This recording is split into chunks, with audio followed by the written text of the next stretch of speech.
4.6 billion years ago, our sun started to form about 2/3 of the way out on one of the spiral arms of the Milky Way. Our sun is a third-generation star, starting from gaseous clouds and dense nebulae containing many heavy elements. It condensed under the inexorable pressure of gravity until it was hot and dense enough to experience nuclear fusion at its core. As stars go, our sun is an average yellow star. But it is so massive that it contains 99.8% of all the mass in the solar system. Its radiant energy supports almost all life on Earth, and it drives Earth's climate and weather. It is almost 900,000 miles in diameter. It has a core temperature of about 15 million degrees, and its surface temperature of about 6,000 degrees. The sun will be fairly stable over the next 5 billion years, at which time it will enter its red giant phase. It will expand enormously so that its outer layers will reach the current orbit of Earth, giving it a diameter of almost 200 million miles. After that, it will live a few billion more years as a white dwarf. Mercury is the smallest planet in our solar system. It is only about 3,000 miles in diameter and has a surface that is pockmarked with craters like our own moon. It is the innermost planet and has an elliptical orbit that takes it within 28 million miles of the Sun at its closest approach, and out to 43 million miles at its most distant.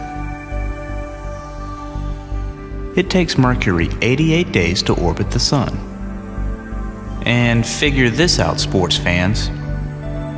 Although it rotates once every 59 days, the day on Mercury is 176 Earth days long. Oh, it doesn't really have a tail. We added the one in the video to make it easier to see and to show its orbit. And although the scale is correct for the size of the Sun relative to Mercury's orbit, we are showing the planet 100 times larger than it would be if it were to scale as well.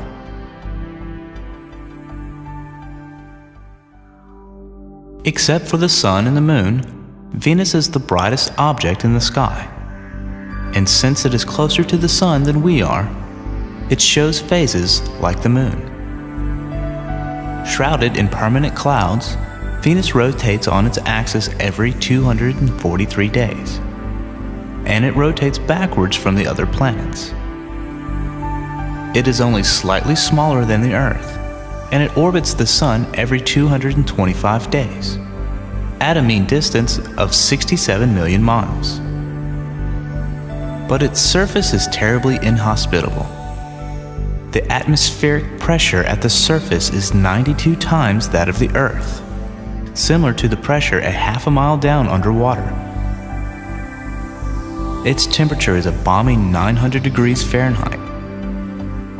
All in all, not a good vacation spot.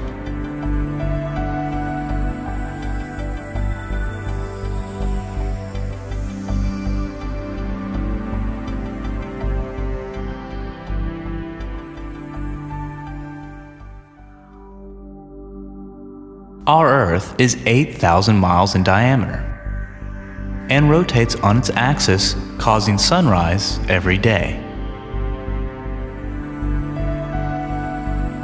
It is the largest of all the planets that have a solid surface, and it possesses an unusually large moon for a planet of its size. Since the moon circles the Earth, we think of the moon's motion as circular. But since the Earth-Moon system revolves around the Sun at about 65,000 miles per hour, the moon's motion in the solar system isn't much different from our own. At 93 million miles from the Sun, the Earth is the third innermost planet, and is the only place in the solar system that we know of that has liquid water.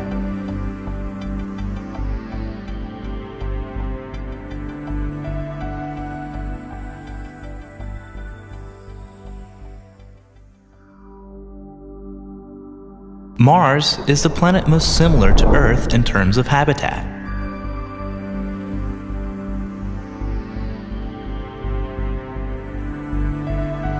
Although smaller than Earth and Venus, it has a thin atmosphere and probably had liquid water on its surface in the past. This attracts our interest and has prompted us to send a plethora of probes. It has 2 orbiting irregular-shaped rocks graciously called moons, which are probably captured asteroids. A day on Mars lasts about 24 hours, very comparable to our own. The volcano called Olympus Mons, or Mount Olympus, is the highest known mountain in the solar system.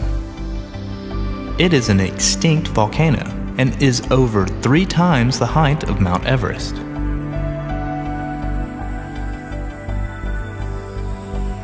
Mars is the 4th planet from the Sun and completes its orbit every 2 Earth years.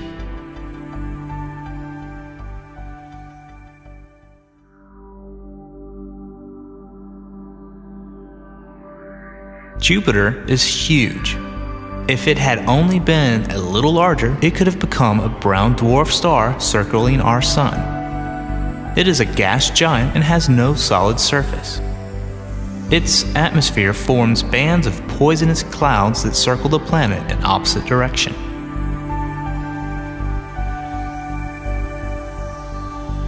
The giant red spot is a huge storm that has been raging for hundreds of years. 4 of its many moons are so large that Galileo spotted them with his primitive telescope in 1610. In addition to moons, all of the gas giants have rings, but Jupiter's rings are so faint they are not visible.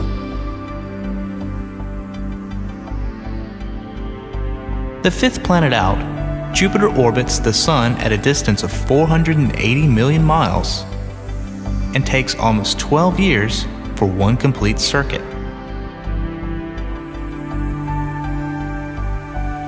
Notice the large separation between the orbits of Jupiter and Mars. This is the realm of the asteroid belt. It is the debris of a planet that failed to form because of Jupiter's gravitational influence.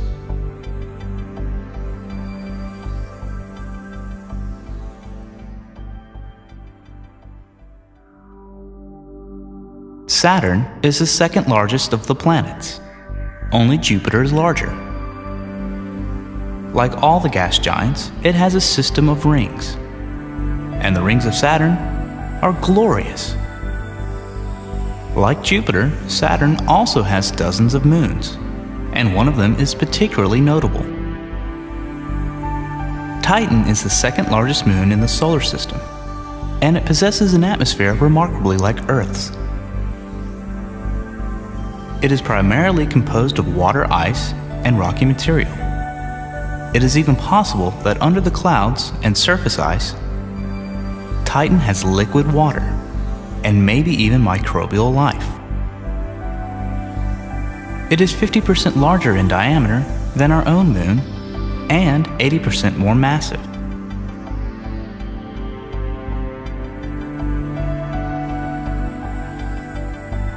Saturn takes 29 years to orbit the Sun, and does so at a distance of 890 million miles.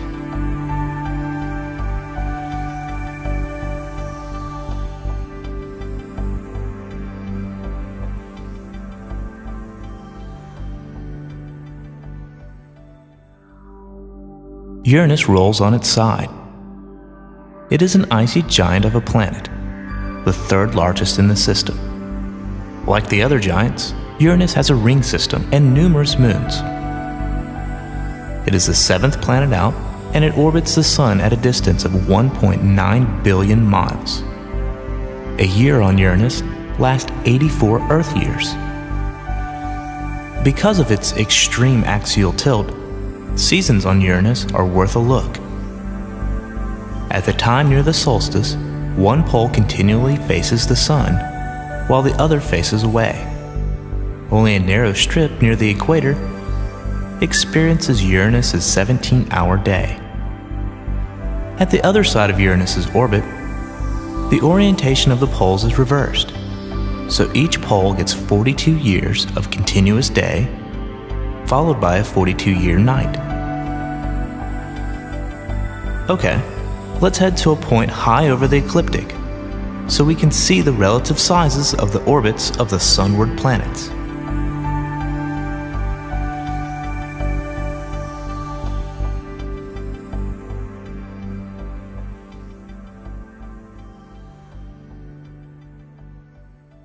Neptune is a blue world.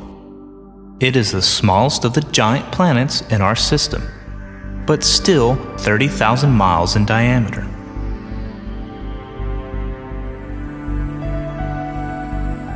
Since the demotion of Pluto, it is the furthest planet from the Sun. Neptune's rings are very faint, and of its 13 moons, only Triton is massive enough to be round. It rotates every 16 hours and orbits the Sun every 165 years at a distance of 2.8 billion miles.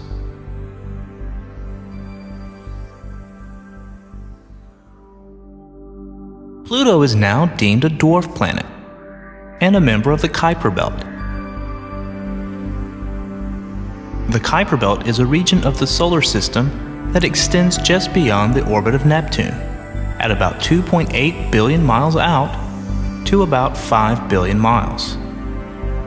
Like the asteroid belt, it is crammed with many small bodies orbiting the Sun, most of which are frozen methane, ammonia, and water. Here's a size comparison. Earth, Ganymede, Titan, our Moon, and several bodies from the Kuiper Belt. Currently, the largest known Kuiper Belt bodies are Eris, Pluto, Sedna, and many more without formal names like FY9 and EL61.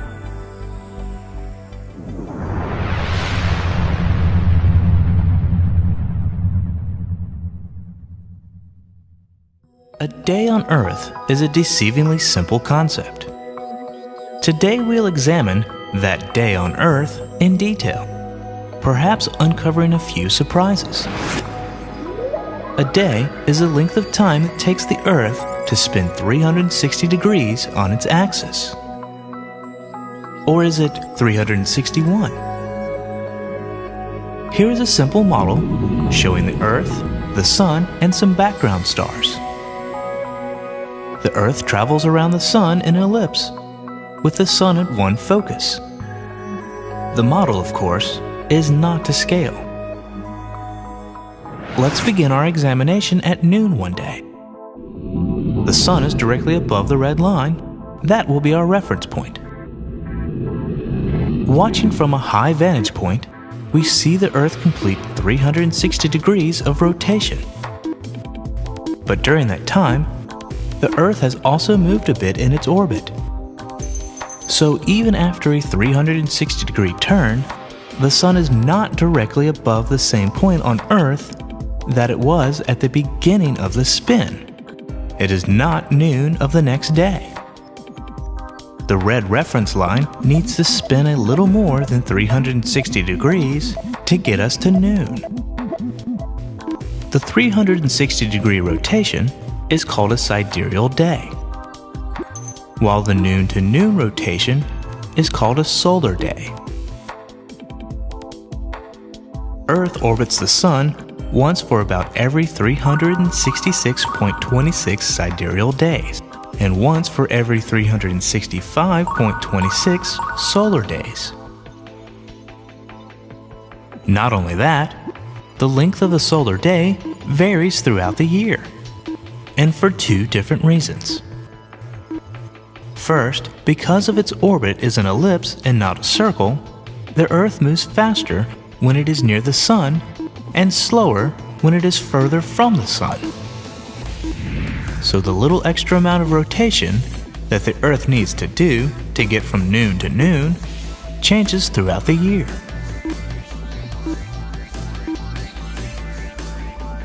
Second, because the Earth is tilted on its axis, the little extra rotation to get from noon to noon is largest at the solstices and smallest at the equinoxes. So solar days grow progressively longer as we move from the equinox, March and September, to solstice, June and December. And did we mention the Earth's spin is slowing down? And the length of the solar day is increasing due to gravitational tides between the Earth and the Moon? The length of the mean solar day is increasing at a rate of approximately 1.4 milliseconds every century. 2 billion years ago, there were about 750 days in a year. Now let's talk about daytime. That period out of 24 hours when it is light outside. Day versus night. Due to refraction and scattering of light by the atmosphere, there can be daylight even when the sun is slightly below the horizon. But day length is usually about the sun's disk being on or above the horizon. So the day begins the moment the sun's disk appears during sunrise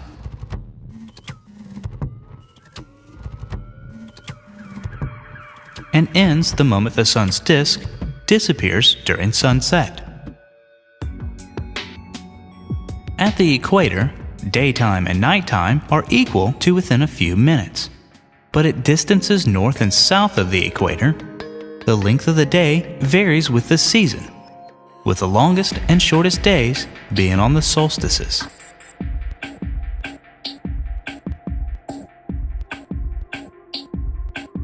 At the poles, once the sun has risen, it stays up for 6 months before it sets again. And during the course of each day, it travels in a complete circle around the edge of the sky.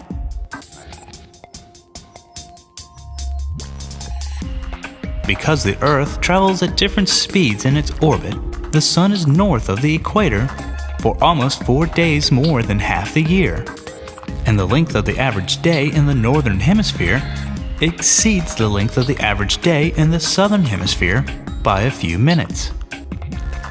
In the northern hemisphere, the Arctic Circle is the southernmost latitude where 24-hour daylight can occur at least 1 day in a year. In the southern hemisphere, the Antarctic Circle is the northernmost latitude where 24-hour daylight can occur at least 1 day in a year. And daylight savings time is like the old man who cut off one end of the blanket and sewed it on the other end to make it longer.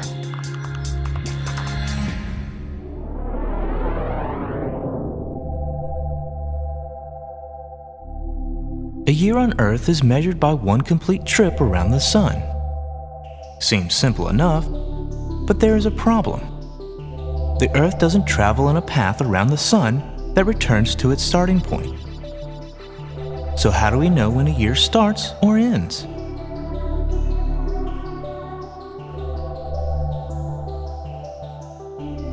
Well, one way, called a sidereal year, measures our orbit against the distant stars. As viewed from the Earth, our orbit causes the Sun to appear to move through the constellations of the zodiac on a path called the ecliptic. And when the Sun returns to its starting point, a sidereal year has passed. This motion is difficult to observe directly because the stars cannot be seen when the Sun is in the sky. However, if you look at the sky before each dawn, the annual motion is very noticeable. The last stars seen to rise are not always the same, and within a week or two, an upward shift can be noted. As an example, in July in the northern hemisphere, Orion cannot be seen in the dawn sky, but in August, it becomes easily visible. Measuring a year this way gives a period that is 365 days, 6 hours, 9 minutes, and 10 seconds long.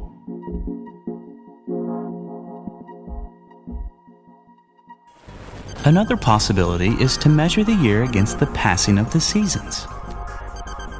Because of the tilt of the Earth on its axis, the position of the Sun in the sky changes from day to day throughout the year.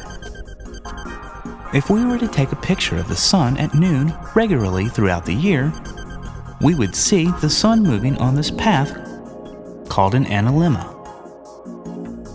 On the days in its orbit when the Earth is at a maximum tilt towards or away from the Sun, the length of the daylight is at a maximum or a minimum. These days are called solstices, and the Sun will be at the top left or bottom right of the analemma.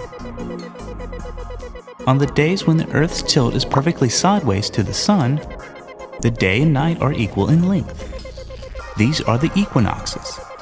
And the Sun will be at a latitude-dependent position in the analemma. When the Sun goes from one vernal equinox to the next, a tropical year has passed. Measuring this way gives a year that is 365 days, 5 hours, 48 minutes, and 46 seconds long.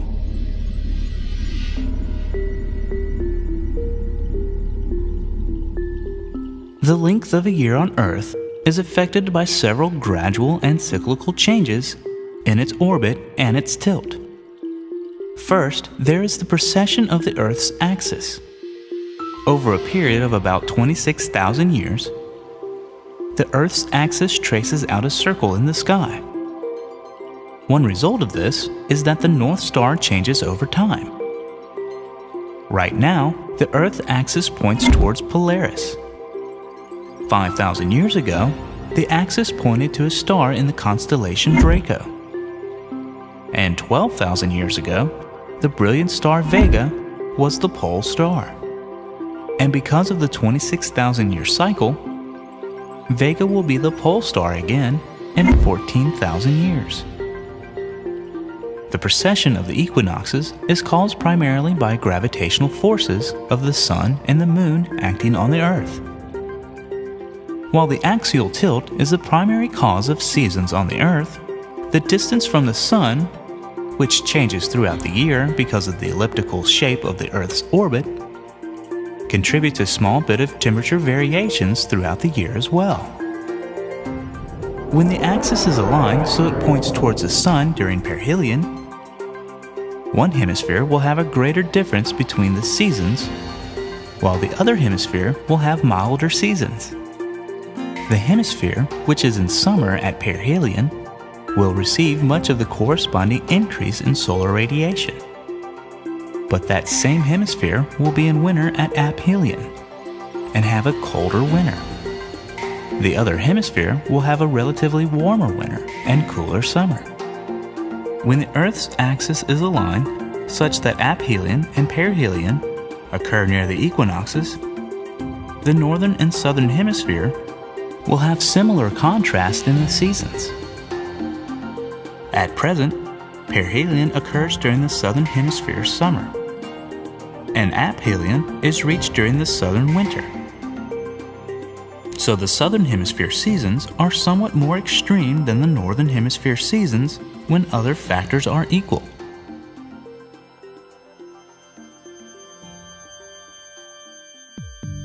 In addition, the gravitational effects of other planets cause the ellipse of our orbit to slowly spin around the Sun.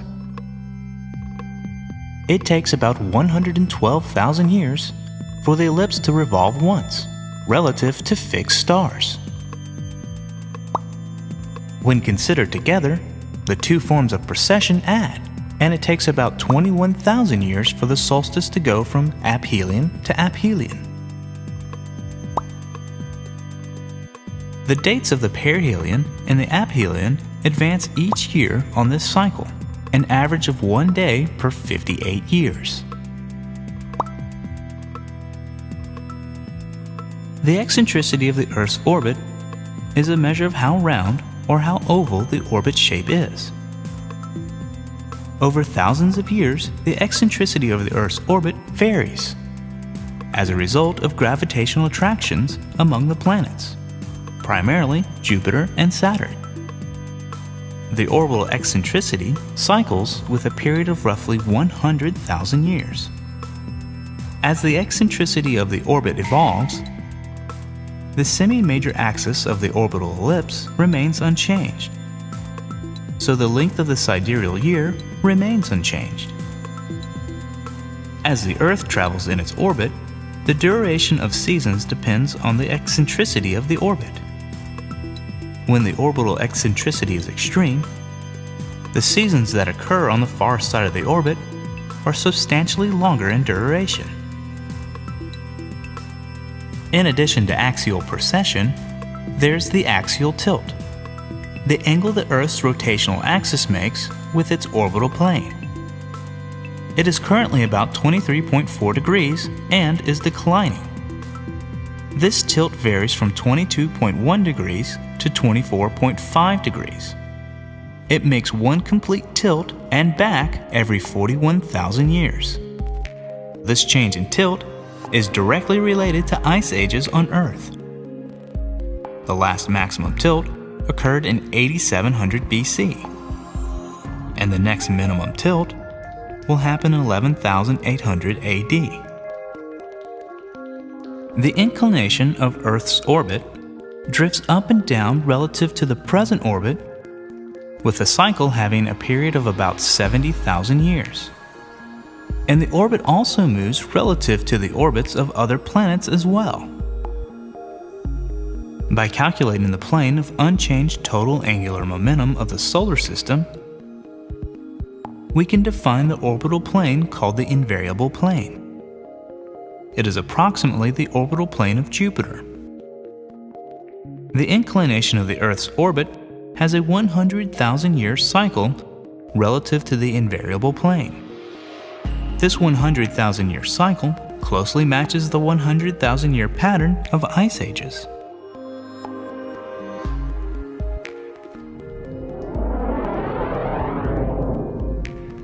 A year on Earth is directly determined by all the various orbital motions of the Earth. So, if someone tells you how many years old they are, you might ask them, is that sidereal, tropical, or anomalous years?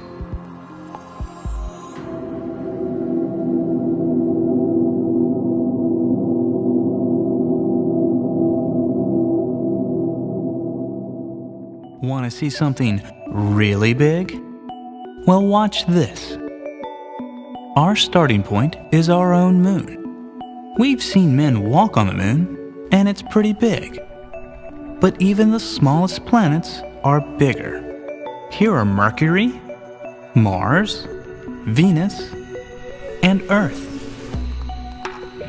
And the gas giants in our solar system are huge in comparison.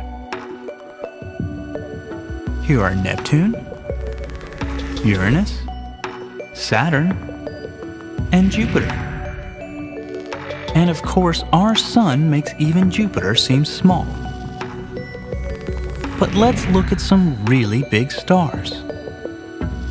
Here's Sirius, and Pollux, and Arcturus, and Aldebaran, and Rigel, and Deneb, and Antares, and Betelgeuse. And the largest star we currently know about is VY Canis Majoris. On this scale, our Sun would be 1/10 the size of the tiny little dot you see to the left.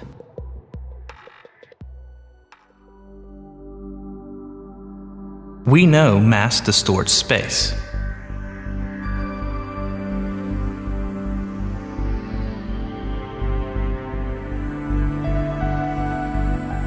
We know light is affected by gravity.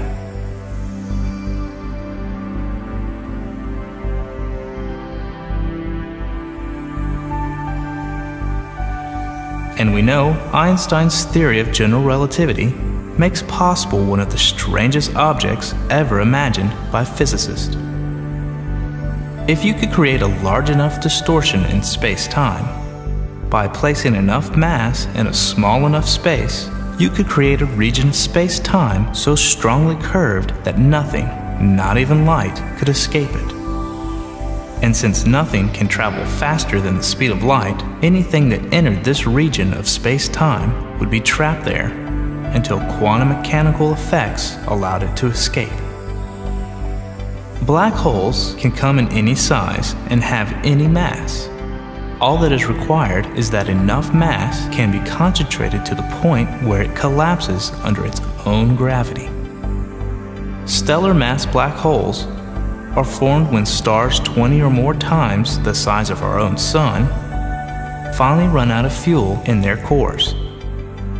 They rapidly cool and collapse, and the shockwave from the collapse blows the outer layers of the stars to bits in a colossal explosion called a supernova. But the small, dense core of the star can remain bound together by the force of gravity. As it continues to collapse inward under its own weight, the atomic particles of the core are smashed together until all that is left is a black hole. In its center lies the singularity, the mass of an entire star crushed into a single point in space. Surrounding that is an invisible shell called the event horizon. This is the cosmic point of no return. Once inside the event horizon, nothing, not even light, can escape except through quantum mechanical processes. Supermassive black holes may contain billions of times the mass of our sun. These monsters lie at the center of every large galaxy. Micro black holes have tiny masses at which the effects of quantum mechanics are very important. Black holes of this type have been proposed to have formed during the Big Bang and would quickly evaporate due to said quantum mechanical effects. At the end of their life, it is believed that they would emit a sudden burst of energetic particles, but no such bursts have been detected as of 2008. We can never see into or directly know about what happens inside the event horizon of a black hole. In effect, any object that crosses this imaginary line has left our universe for good. But if nothing, not even light, can escape a black hole, then how do astronomers manage to detect them? It is possible to imagine spotting a solitary black hole by observing the bent starlight from behind it. But a better chance of detecting one would arise if they were not alone in space, but accompanied by another star. This black hole is drawing matter from a companion star, which orbits it at a distance safely outside the event horizon. As the gas spirals into the black hole, it heats up and emits huge quantities of high-energy radiation. Intense radiation emerging from a small area, or stars orbiting small invisible companions, these are telltale calling cards of a black hole.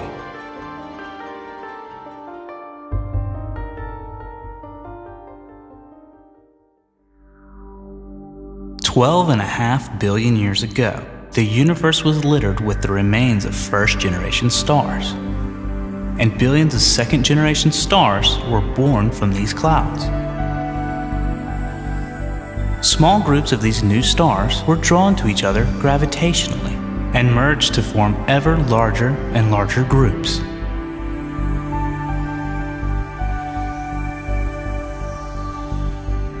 Our own galaxy, the Milky Way, is an example of a spiral galaxy born in this early era.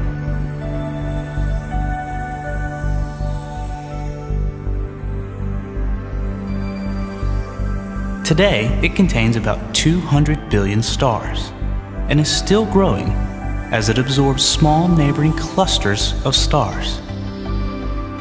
The center of our galaxy is in the direction of the constellation Sagittarius. And like most large galaxies, there is a monstrous black hole at the center. The disk of our galaxy is about 100,000 light years across, and on average is only about 12,000 light years thick.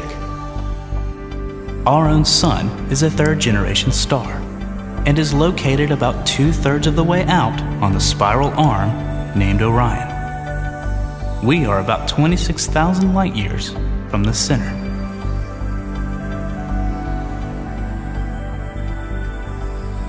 The Milky Way is a member of a group of 20 or 30 galaxies and star clusters called our local group. The largest galaxy in this group is our sister spiral galaxy, Andromeda. Is it possible for distant galaxies to be moving away from us faster than the speed of light? And if it is, would it be possible for us to see them? Surprisingly, the answer to both questions is a resounding yes. How is that possible? How can something travel faster than the speed of light? Today we will try and paint an accurate picture of the universe based on the lambda-cold dark matter model, which is the best cosmological model today. Once we have painted that picture, the answers to our questions will be straightforward.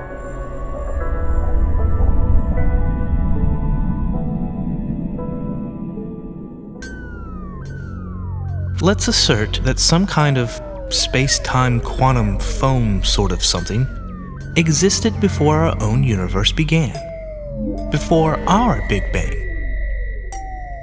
Then we simply let Heisenberg's uncertainty principle go to work for us. If we look at the tiniest speck allowed by quantum mechanics, a small volume with a Planck length as its linear scale, the speck would have a volume of 10 to the minus 99 cubic centimeters. And the largest amount of mass or energy that we could put in this volume without it becoming its own black hole is about 1/100,000th of a gram. Interestingly, the uncertainty principle allows this much stuff to be created out of nothing for as long as 10 to the minus 43 seconds. Not a very long time, but it will prove to be enough. Because if that much energy is created in the form of a certain type of scalar field, then we have just successfully created a universe.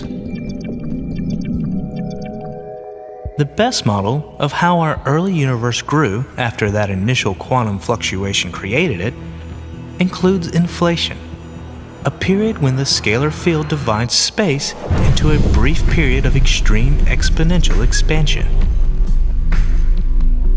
During inflation, space erupted from its tiny beginnings into an unknowably huge volume. This enormous expansion generated an enormous amount of gravitational binding energy, at least 10 to the 85th grams. And this was counterbalanced by a corresponding group of positive energy in the scalar field. What began as a mere fraction of a gram of energy has now become 10 to the 85th grams. This is a huge number, large enough to account for all the matter and energy that exists today. But notice that the total energy in the universe is within a quantum fluctuation of equaling 0.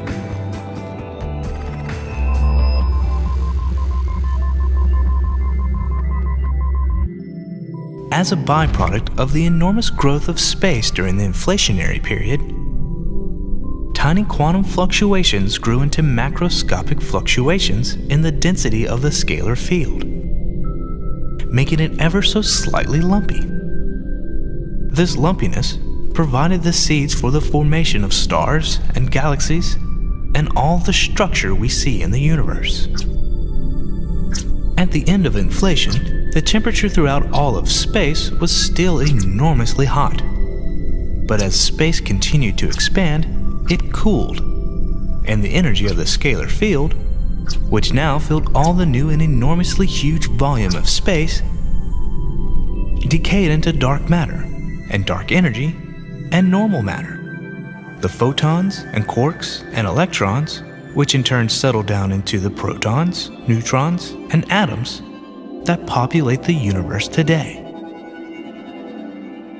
After about 380,000 years of expansion and cooling, charged particles got together to form neutral atoms.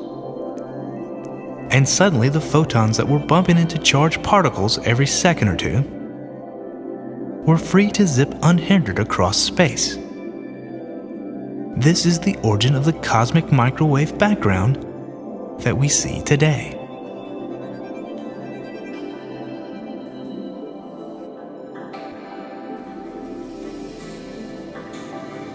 Let's let this volume of blue dots represent all of space at that era.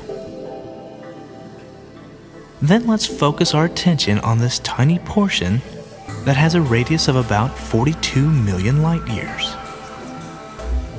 This is the region that will be all of our observable universe in 13.7 billion years. Our Earth will form somewhere in the center of this region in about 9 billion years. But we have a lot of expansion to experience first. Imagine that you are standing on a 100-meter track and someone 99 meters away is going to walk toward you. There's the starter's pistol, and the walk begins. But there's a problem. The track is stretching, growing longer as he walks. He takes a 1-meter step every second, but the track grows 1 meter for every 100 meters every second. After 10 seconds, the walker has taken 10 steps, but the remaining 89 meters has grown so that he still has 98 meters from you. Another 10 seconds, and he's still almost 97 meters away. It will take him 460 seconds, but he will eventually reach you. And during that time, the track is stretched so that it is now 10,000 meters long. The other end of the track is now moving away from you much faster than the walker can walk. If he had to start there now, he would never get here. And the question of how far he walked is ambiguous. We could say he walked 99 meters because that was the distance at the beginning, or we could say that he walked 9,900 meters because that was the distance at the end, or we could say 460 meters because that is his normal speed times the time it took. The expanding universe exhibits the same characteristics.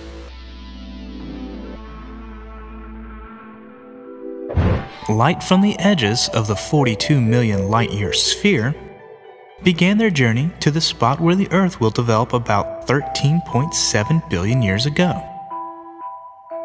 But during the trip, the intervening space multiplied itself 1,090 times. And now the spherical shell from which the light began is about 46 billion light years away. This is the farthest into space we can see right now, and it is called our particle horizon. 100 million years after inflation, the first stars formed. They were massive giants that formed in every region of space, including our little sphere of observable universe. Those that formed on a shell a little inside our expanding particle horizon are just visible today. The light from these primitive giants has been traveling over 13 billion years. And the shell of space where they formed is now over 36 billion light years away.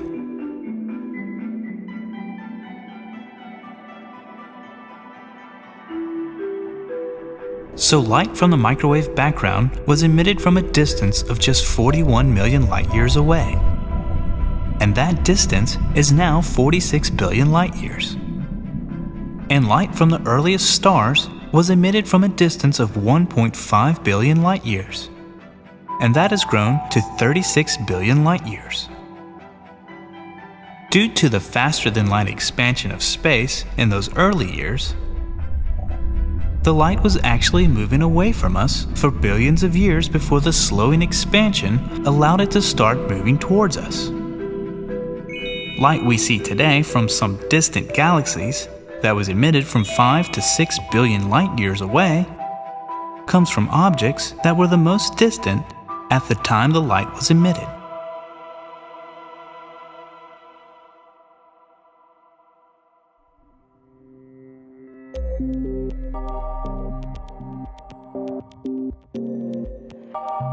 Massive objects like the Earth and the Sun, that are gravitationally bound to one another, can overcome the expansion of space between them.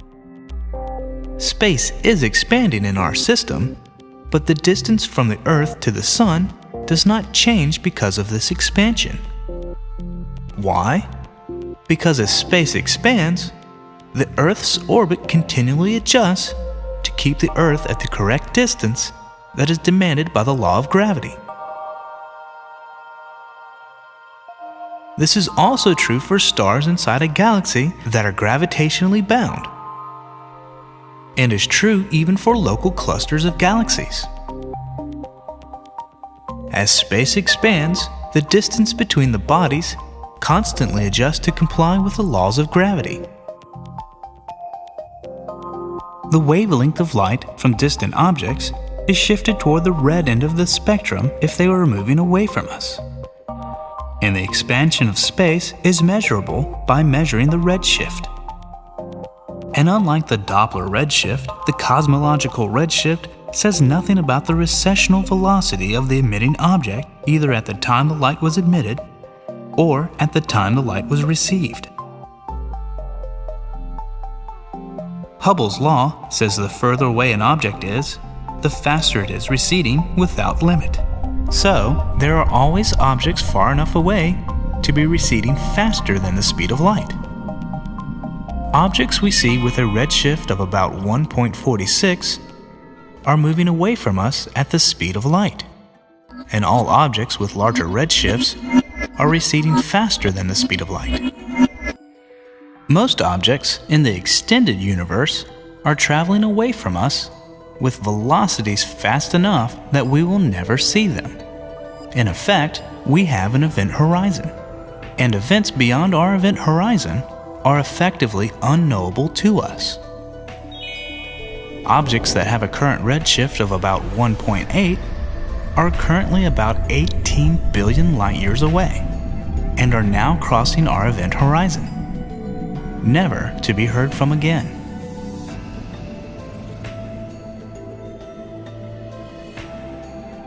Finally, this is a time sequence of the evolution of our universe. Big Bang, followed by inflation, reheating or the birth of matter, birth and death of the first stars, and the ongoing formation and growth of galaxies. When we look out into the universe, we are looking backwards in time, looking at the universe as it was when it was a lot smaller and a lot younger.